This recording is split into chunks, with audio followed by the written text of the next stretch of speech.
Hi, my name's Bach, and I'm going to do a replay commentary on Kunkka. This was a match that I played earlier today, and I'm just going to kind of talk about kind of like my skill build, my item build, and game decisions that I made. So let's get started. Play. Alright, so I am playing Kunkka. Prepare I'm for going to put battle. the player perspective on me. So this was an all-random game, and we got a pretty carry-heavy team.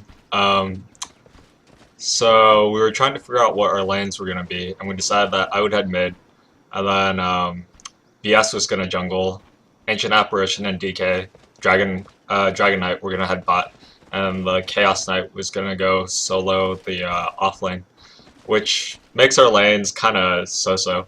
I honestly think BS in the jungle isn't very good, because he doesn't really have an effective way to clear static camps that well, and he takes too much damage when he's trying to clear camps, and you more often than not end up way under-leveled when you come out of the jungle. But those are just my thoughts on that. Anyways, let me talk a little bit about my item build for Kunkka.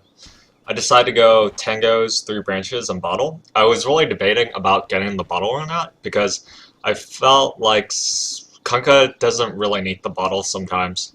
I ended up being really happy though that I picked the bottle up. If I was just started with 603 gold, I probably would have went Tangos, 3 branches, and I would have waited to see if I needed a bottle against the enemy mid or not. If I didn't need it, I probably just would have rushed phase boots and went for that. But I decided that I was going to pick up the bottle because no matter who I land against in mid, I was probably going to take a bunch of harass from them, and I thought it would have been useful. I ended up landing against Pugna, so picking up the bottle was really good. The Pugna's probably going to go check the top room right now. He sees that it's not there, and so he's spamming a lot of blasts right now because he wants to clear the Scroot wave really quickly, and then he wants to go bottle the bottom room. If we turn this free camera, click on him, yeah, he's got a bottle. So he definitely he wants to take the wave out as quickly as possible, spend his bottle charges, and then pick up the rune down there. But since he doesn't have any wards, he doesn't know that the Bloodseeker already took it. Anyways, so I ended up starting off with 1 level of Tidebringer and then leveling up Torrent. The reason why I took Tidebringer mid, and why I think you should always take it when you go mid, rarely do I think you should skill Torrent over Tidebringer if you're doing mid Kunkka. If you're laning with Kunkka, maybe I would have done something differently. But the reason why I think taking a Tidebringer first is really important is the fact that you get a damage buff on it. Yeah, you get a 15 damage bonus on it. And so with that 15 damage, if you it doesn't apply to denies.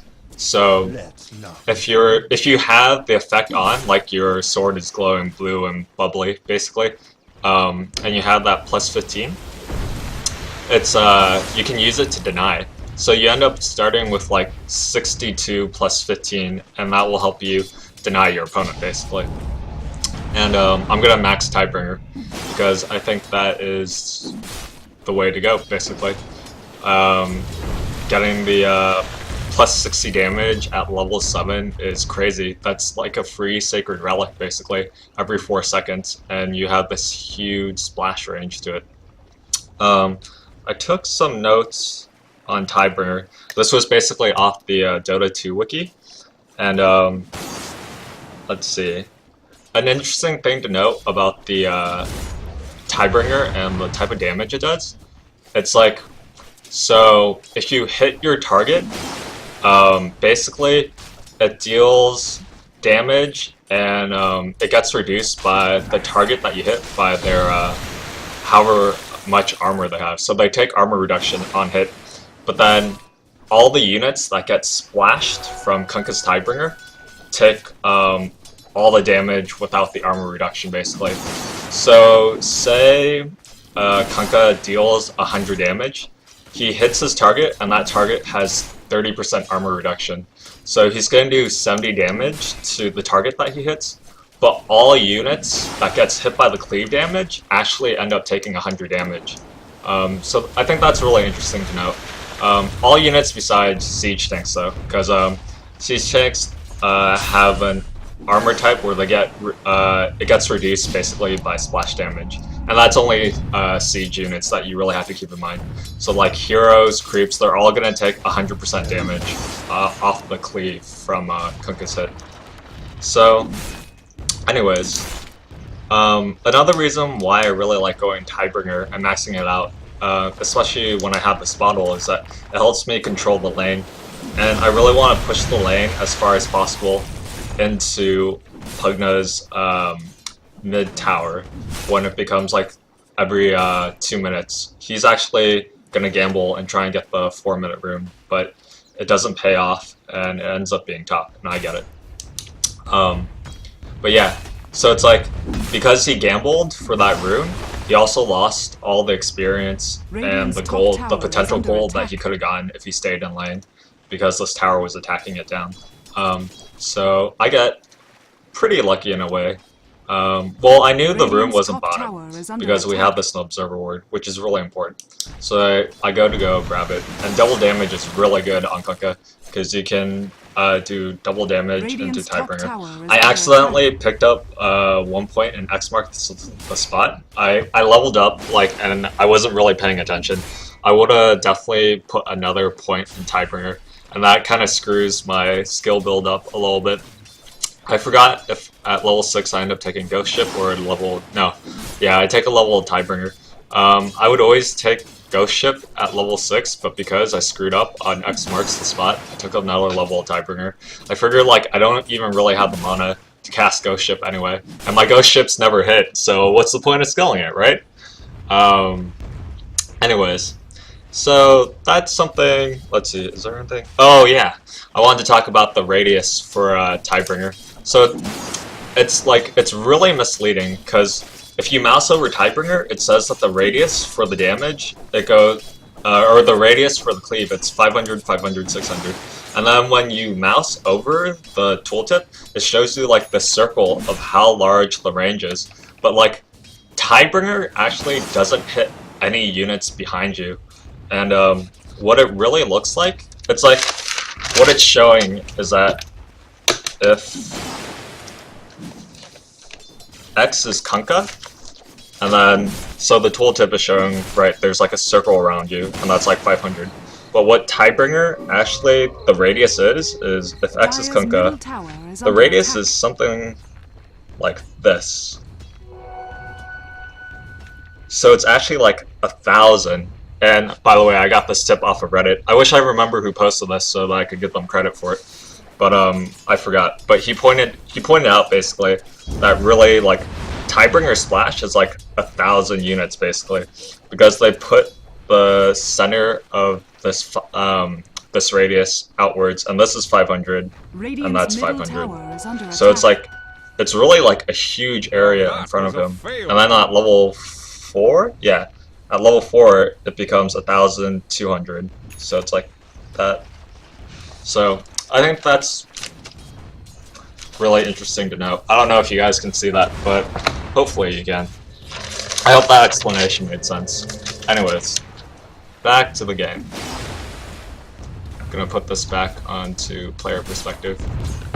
So, okay.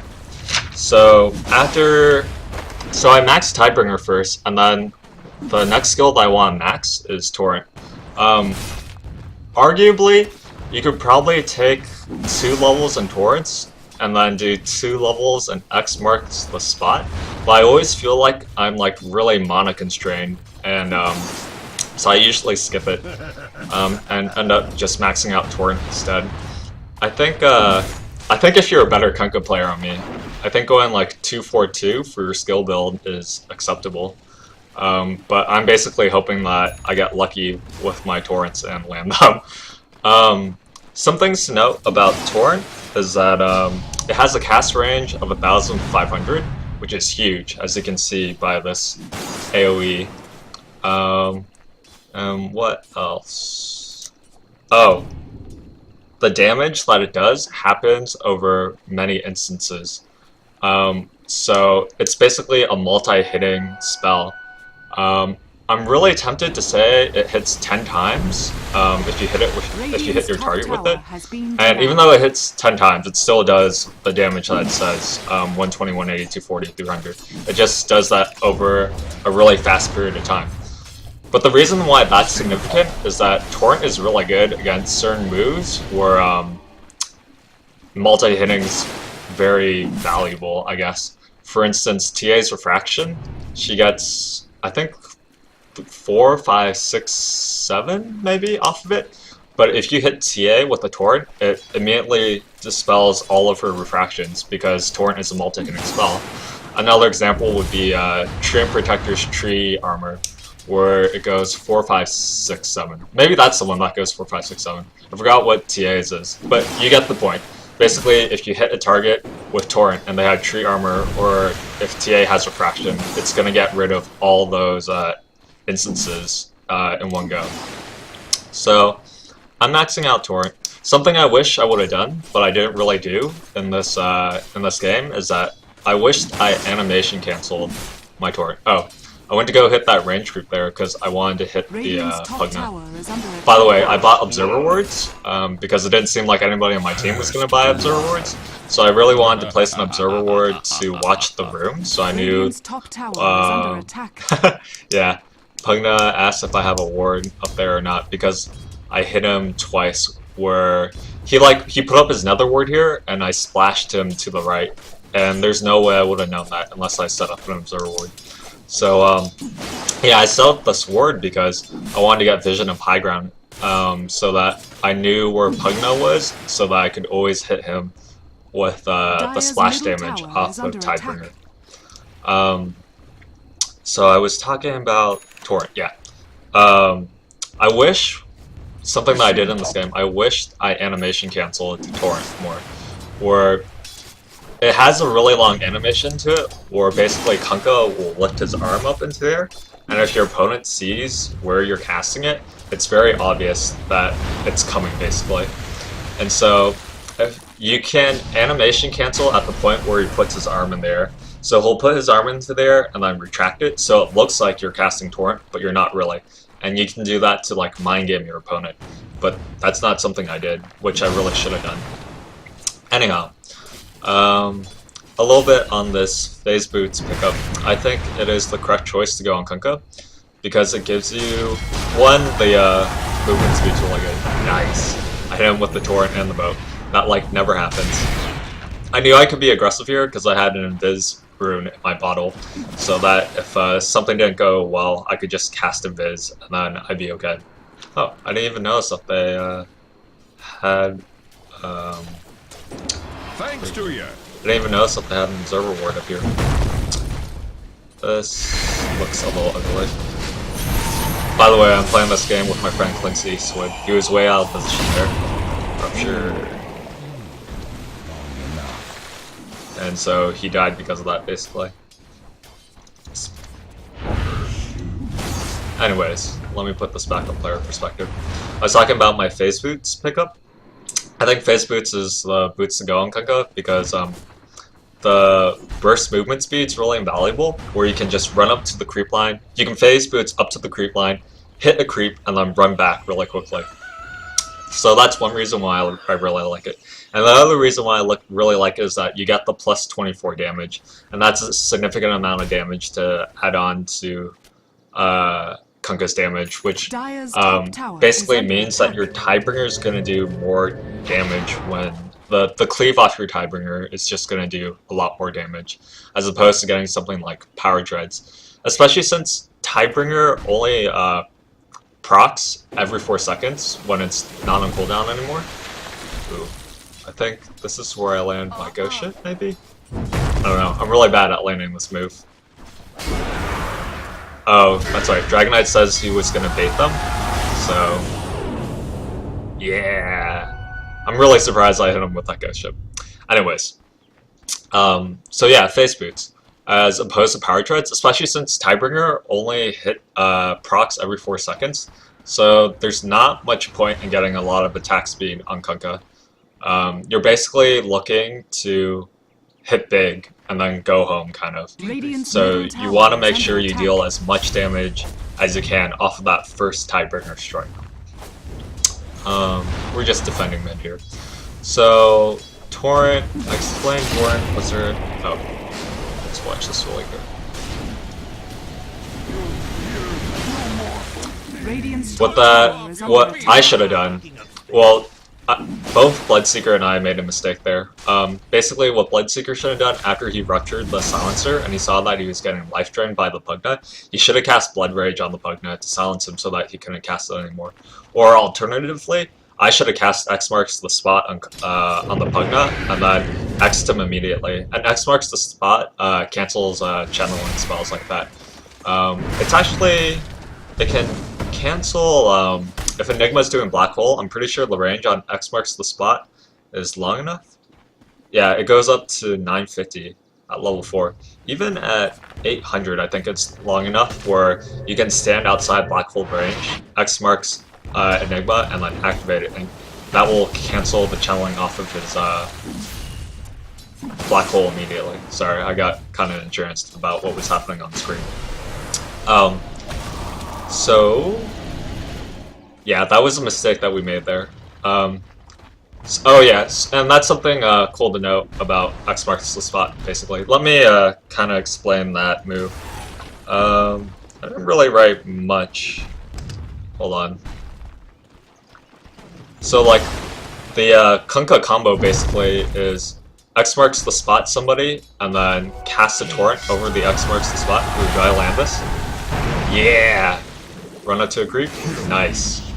I knew that since the ES was so low that I didn't really have to hit him directly to kill him. As long as I hit a creep, the splash damage off of Tidebringer was gonna kill him. So that's something worth noting when you're trying to kill off a straggler. Sometimes you'll have the option to hit something much closer than hitting the actual straggler, and the Tidebringer cleave will end up killing him. I don't think there's really any examples in this game besides that one, and even that one wasn't like that great of an example.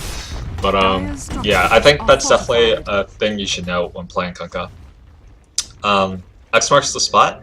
The combo for X marks the spot is basically X marks an opponent, cast torrent underneath them, count for 2 seconds, maybe a little less than 2 seconds, like 1.75, activate X marks the spot. So it brings them back, and then torrent lifts them upwards. I'm really bad with timing this. You're gonna see me miss this all the time in this replay, so... looks like they're coming to get me. A cute thing that you can do with X marks the spot, I never do this. I never did this in the game, by the way. You can cast X marks the spot on yourself, run up to the creep wave, hit the creep wave with Tidebringer, and then the X will take you back to where you were. So if you feel like you're kind of in a dangerous position, you can, like if you're turtling in your base by your tier 3s, you can X marks yourself on the high ground, run up to the creep wave on the low ground, hit them, and hope that Tidebringer kills everyone basically. And it's very low risk to you because you X marks the spot yourself, so it's going to bring you back to your base. Again, I don't think I did this in this game in particular because we were always really far ahead, so there's no point in which I really had to do a defensive X marks the spot. Those are all the things I can think about that skill off the top of my head. Lastly, Ghost Ship. So, like, I really think Torrent and Ghost Ship makes Kunkka a pretty difficult hero to play. Like, you definitely need to practice him a little bit before you can land both the Ghost Ship and the Torrent. And I could definitely use the practice on this hero, because you'll see me miss a lot of Torrents, you'll see me miss a lot of Ghost Ships. But I think I'm about to land this one. Yeah, I see them all grouped up. Yeah! I got pretty lucky. I mean, so if you saw there, I cast X marks on Pugna, and I immediately brought him in place, and that canceled his life drain. I got pretty lucky with that Ghost Ship. They all kind of grouped up there, and I got away with hitting like 3 of them. Things to note about Ghost Ship is that the tooltip is extremely misleading. summons a ghost ship to cut a swath through the battle, causing damage and stun to enemy units as it crashes through. But like, if I press Alt, is there any additional? No. Okay, so like, what the tooltip does not tell you off a ghost ship is that if you pick a spot after you click it, the ship is always gonna move in the direction and the spot that you pick, and it spawns 1,000 units behind Kunkka, and then once it passes Kunkka, it travels an additional 1,000 units, and that's where it crashes. Again, I only hit one that time. So that's what I'm talking about. Like, sometimes ghost ship is really hard to land. I'll start talking after this team battle. Radiant's middle tower is under attack. Do we get her? Nice. Radiant's middle tower has So, like, you need to practice with ghost ship basically, because like, let me go into the free camera really quickly. So like, say, where's my hero? Okay, say I had ghost ship. I can press R and then press right here for ghost ship to cast, and it shows like the little X marks right here. And if I stayed in that position, sorry, kind of like burped a little bit there. Okay, if I stayed in that position, here, why don't I just wait until I'm standing still? So if I cast like ghost ship right here, it shows the little X marks right here. The ship's still going to travel 1,000 units because I'm standing, my actual character is standing here, and it's going to go whoop. So it will probably end up landing somewhere around here, even though the little vision shows that there's an X marks right here, that there's the ghost ship like X right here. So that's really important to note when casting that spell. I got the information off the Dota 2 wiki again, by the way. Also, I got this information off the Dota wiki. Another cool thing about Ghost Ship is that when it passes through you and your allies, it gives you kind of like this damage reduction buff, where you take 50% damage from all incoming damage over how many seconds? 8 seconds. And then once that damage reduction buff wears off, you end up taking the rest of the damage, but the rest of the damage is considered to be HP removal. And with HP removal, you can never die from it, and also, in this case, you can never die from it, and then also it won't break consumables like salves or clarities. So let me put this back into player perspective so that you're not staring at nothing. So yeah, cool things to know about Ghost Ship. Oh, also, Ghost Ship, it will stun a unit that's magic immune. It won't deal the damage to them, but it will stun them, and I think that's important to note, because it's one of the few spells that actually does a stun if your opponent is magic immune. Anyways, pick up this Shadow Blade, we find this Luna out of position, and we get the quick kill on her. After I went Phase Boots, I went Shadow Blade, and I think Shadow Blade is really, really good on Kunkka. It got nerfed like 6-7 months ago, but it's still so good on Kunkka. Because basically Shadow Blade, the target that you hit after you Shadow Blade, you get an additional 150 bonus damage. That was me doing the X marks the spot torrent combo, by the way. The one time that I actually hit it. Telling my team just take the tower and then back off. Does Dragon Knight die? No, I think he's okay. He's a pretty chunky character. Okay, so I go Shadow Blade on after getting Phase Boots, and I think it's really good because of that 150 damage that you get after on the first target that you hit. And that's really good because basically Tiebringer has a huge cleave range to it, so you're doing your 95 plus 76 plus 150 if you Shadow Bladed before the hit, so it deals massive damage. And then after Shadow Blade, I'm gonna go Daedalus next, and this is a really popular item build that you're gonna see a lot of. And you go Daedalus because you're really hoping that you get lucky with your Tiebringer hit, and that you get a crit on the target that you hit. And if you crit the target that you hit, it deals massive damage in that 1,200 AoE in front of Kunkka, basically. And that's why you'll see these videos of like one-hit rampages. So yeah. So I am doing really well so far. I'm 8-0-2. This is like one of my better Kunkka games. Usually I like feed with Kunkka, miss my torrents, miss my boats, and my team hates me. But I guess I was just in the zone this game. I'm gonna miss the boat? Come on. Oh, I hit 2. Nice. I didn't even remember that. Are we gonna get this Luna? Yeah, get her. No, put something. I think I have to run at this point. Man, I really want that Pugna though. I was thinking about helping Ancient Apparition here, but I realized if I went, I was gonna die. So I X marks her, and that X marks ends up saving me. Not so safe harbor, eh? Yeah. I have no mana left. Radiant's bottom tower is under attack. Just have phase boots, so I can't even like Shadow Blade, and I can't even like TP out. Luna tries to chase me down. Luna has a high base movement speed. What item did she get? I'm gonna put this in free camera real quick. She got Tranquil's boot. 465, really, with Tranquils? Oh, she activated drums, that's why. 425. Yeah, she really won that kill. I barely got enough mana to activate Shadow Blade, and I got away. I was really, really lucky. Man, she really won that kill.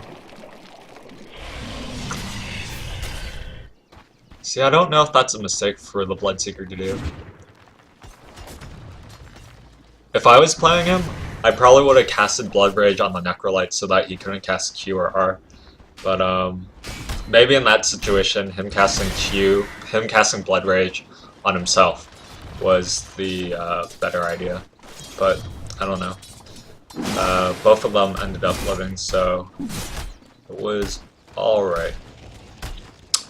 I started to notice, I bought this Daedalus recipe because I thought I was going to die down here when Luna was chasing me, and I really wanted to spend my unreliable gold so that I wouldn't lose as much if I died. So yeah, that's why I still have this Daedalus recipe. That's why I have this Daedalus recipe. If I wasn't in fear of dying, I would have bought the Demon Edge for sure. And like, unfortunately, I didn't sell the recipe basically when I realized that I was gonna live. And after like 10 seconds, I think, you lose your chance to sell it for full gold, and you can only sell it for half now. So now I just kind of look like an idiot holding this recipe in my stash. Anyways, I'm gonna go Daedalus next, and I'm pretty close to it. I started to notice at this point though that like I badly needed a BKB, and I felt like basically everybody else on our team should have won a BKB too, besides Ancient Apparition, because all the damage that we were taking was mainly magical. It's like, if you look at their lineup, Pugna has Nether Blast, and he's got his Life Drain, and he's got the Nether Ward.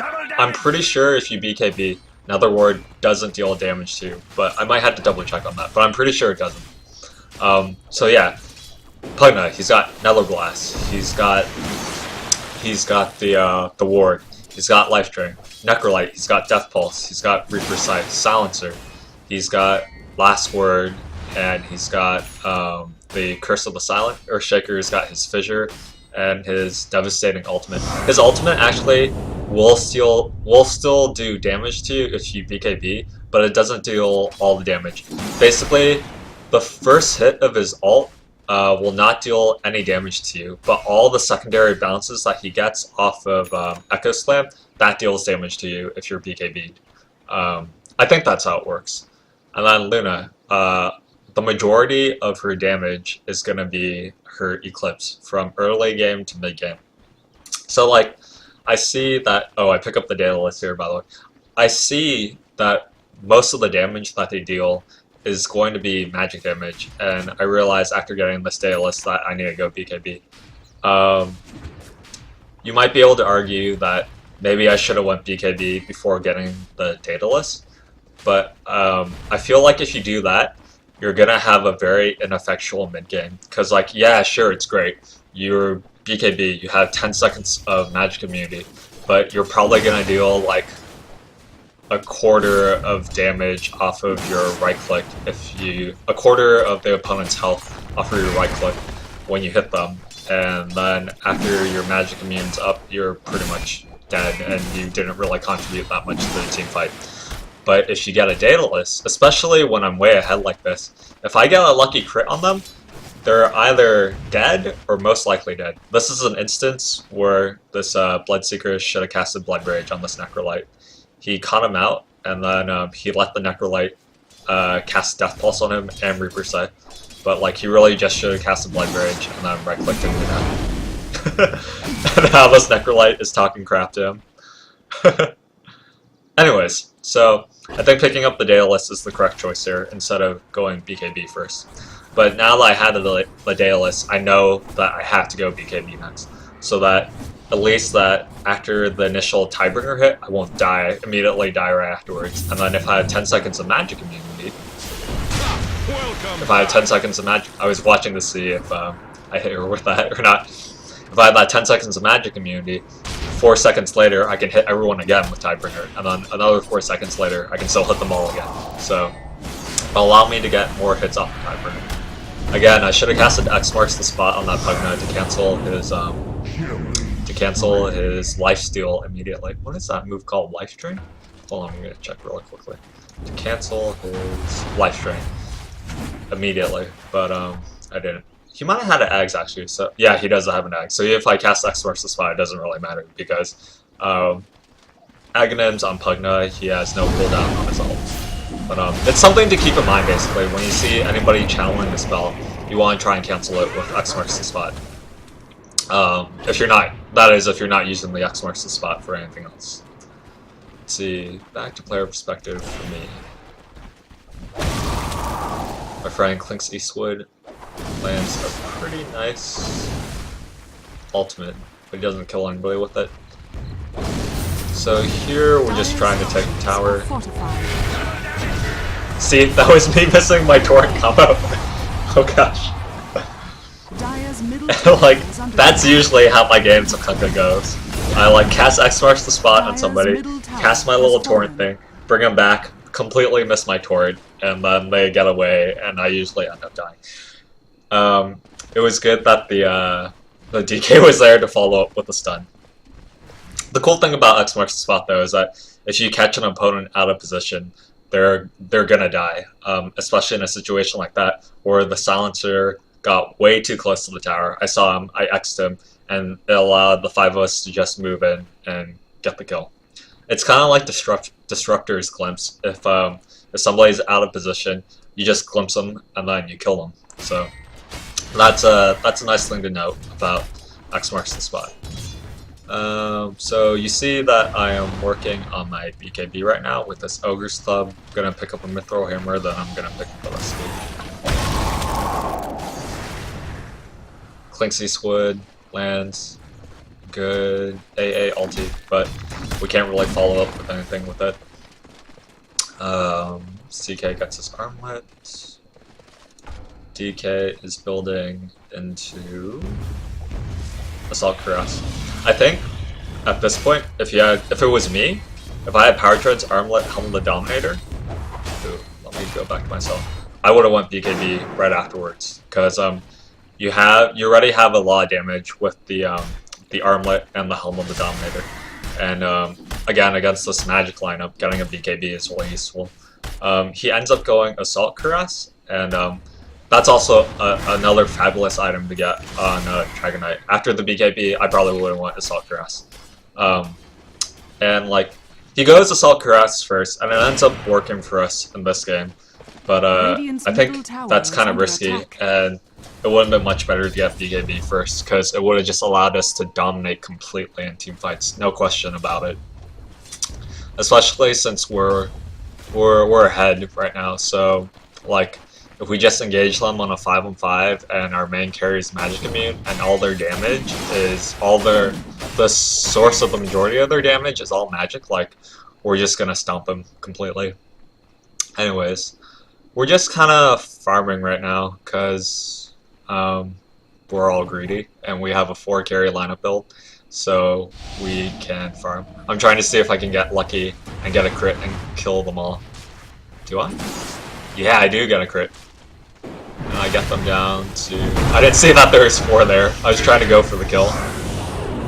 DK luckily backs me up. I probably would have died there if it wasn't for him. And now I'm leaving him to die. My Earthshaker cast his ult and he hit nobody. He probably wanted to blink in and cast his ult, but he got hit by something. Luna cast BKB, ults, we all immediately back up.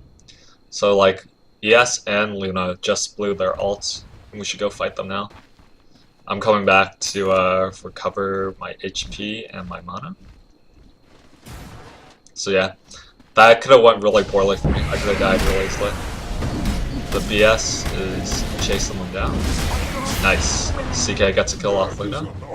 Does CK get a kill off the Pugna? Yeah, nice. That was a good 2 pickup kills. So, now with 2 of them dead. I don't know, maybe he was talking to his friend there. I don't know why he said that.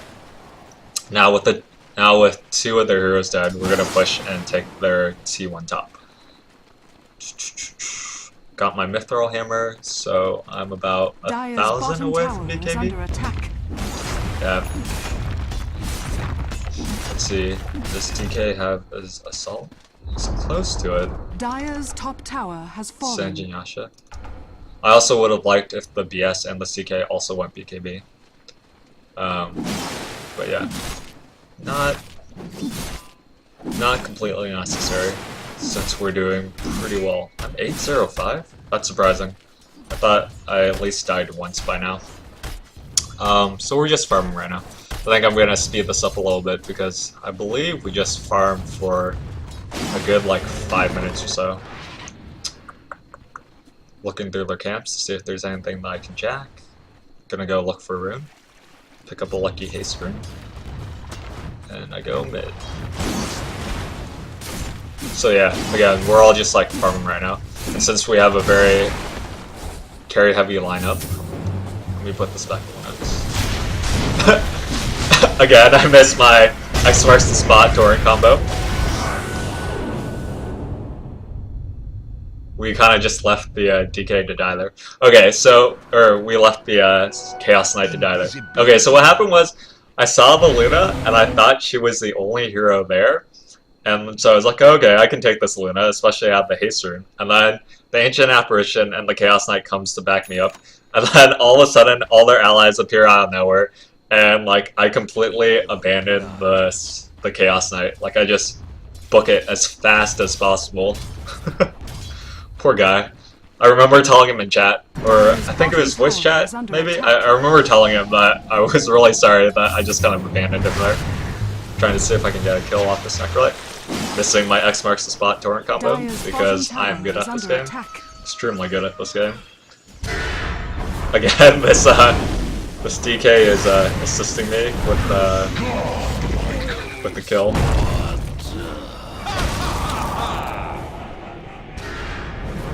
At least like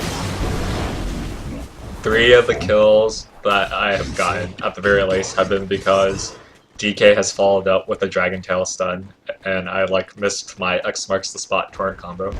Again, I do think this character is a bit tricky to play, and that you do need to practice him a little bit, so that you get comfortable with landing your torrents and your ghost ship. I'm at half health, trying to see if I can snag rune. In the meantime, while I'm waiting for the 38-minute rune, I'm going to stack this ancient camp. So, 3752. At the X52 second mark, you hit the camp once, and then you pull it out, and then it spawns a second camp. I get lucky, again, with the runes. It appears up top, pick up the haste rune. So DK just completed his Assault Cuirass. I've told them all at this point that they should really go BKB, and I think he's going to go BKB next.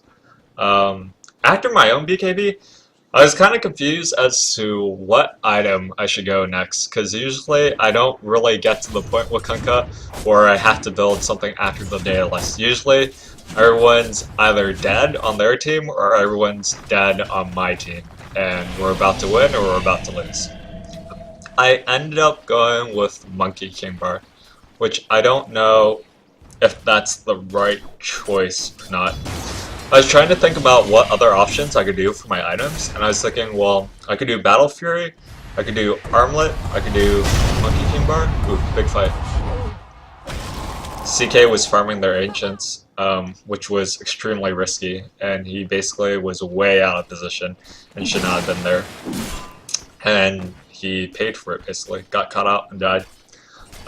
Anyways, so like my options after my BKB are like, I can go Armlet, I can go Battle Fury, I can go MKB, I can go Heart. What else could I go? Those are like the main ones. And I was considering Armlet and Battle Fury. Battle Fury especially because you get the 35% off of team fight. I'll talk after this team fight. And my critical, but I hit nobody. I BKB really early because, yeah, I didn't take any damage off my Netherward. I activate my BKB, and I cast Ghost Ship, hitting nobody, and wasting my BKB. But it's alright, it still turns out alright. Kind of. Got a good crit. So fortunate that I had that haste root. If I didn't, I'd probably be way dead right now. Got the Snai on the tower. I completely wasted like my BKB there, and I hit nobody with my Ghost Ship. These are examples of how not to play Kunkka. Yeah, hopefully you can learn from my mistakes. Anyways, Battle Fury, I think, would have been a good pickup on Kunkka, because it gives you that 35% splash damage, so it adds already to your Tidebringer damage. And it gives you, I think, plus 60 damage, if I'm not mistaken.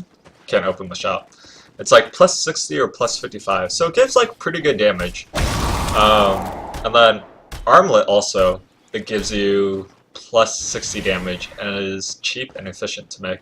But since we're already at the 40-minute mark, I felt like both Battle Fury and Armlet were kind of like mid-tier items, mid-game items, and we're starting to hit the late game now. Cast X marks the spot on him because I was going to try and cancel his life drain, but like that wouldn't have helped because he's got his eggs now, so that was a waste of me to do. Anyways, so I felt like Battle Fury and Armlet are both mid-game items, and since we're entering into the late game, I kind of wanted to go a late-game item, and so I chose MKB, which gives you plus 88 damage, and then you also have the chance to mini-stun. And I chose MKB. Again, I don't know if this was the right choice or not, but because I don't think anybody had a butterfly on their team. Let me go into free camera really quickly. Yeah, I mean, nobody's that farm to have like evasion on their team. So they're trying the Roche. I think we realize that they're trying the Roche. And we go for it. I was telling Clinksy Squid to lay some defensive wards. Anyways, so I went MKB because I felt like it was a pretty cost-efficient item for the damage that you get out of it. You get 88 damage, and it costs 24 plus 3,054, so I feel like that's pretty efficient. I actually haven't done the math for it, so I'm not 100% sure. But yeah, so I ended up going MKB because, again, I hit nothing with my Ghost Ship. Anyways, again, you want to get like this kind of like a lucky crit off of your Tidebringer. You basically want to deal as much damage as you can off of that Tidebringer hit, because that's going to be the source of your damage late game. This was a cool synergy that I didn't really consider until Bloodseeker cast Blood Rage on me. But I think that's something we should have done more often too. We were backing up here because I felt like it was dangerous to go after that Roche, but then my allies were like, there's 4 dead, you should go after it. They were totally right. We should go after it. So we went for it. Anyways, there's a cool synergy that we had. Bloodseeker could cast Blood Rage on me, and And then Blood Rage gives 120% damage increase. So he could have cast a Blood Rage on me, and then that would increase my damage a lot, and that would make my Tidebringer hits even more deadly.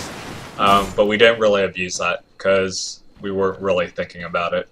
Bloodseeker's picking up a Radiance right now, which I don't think is 44 minutes in. You should not be picking up a Radiance on any of your heroes.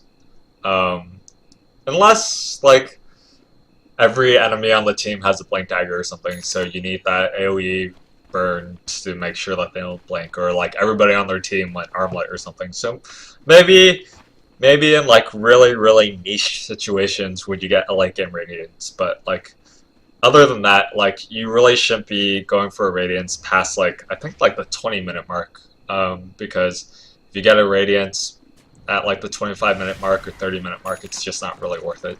I'm sure I'll talk about it in some other video at some point. But yeah, I don't really agree with that pickup.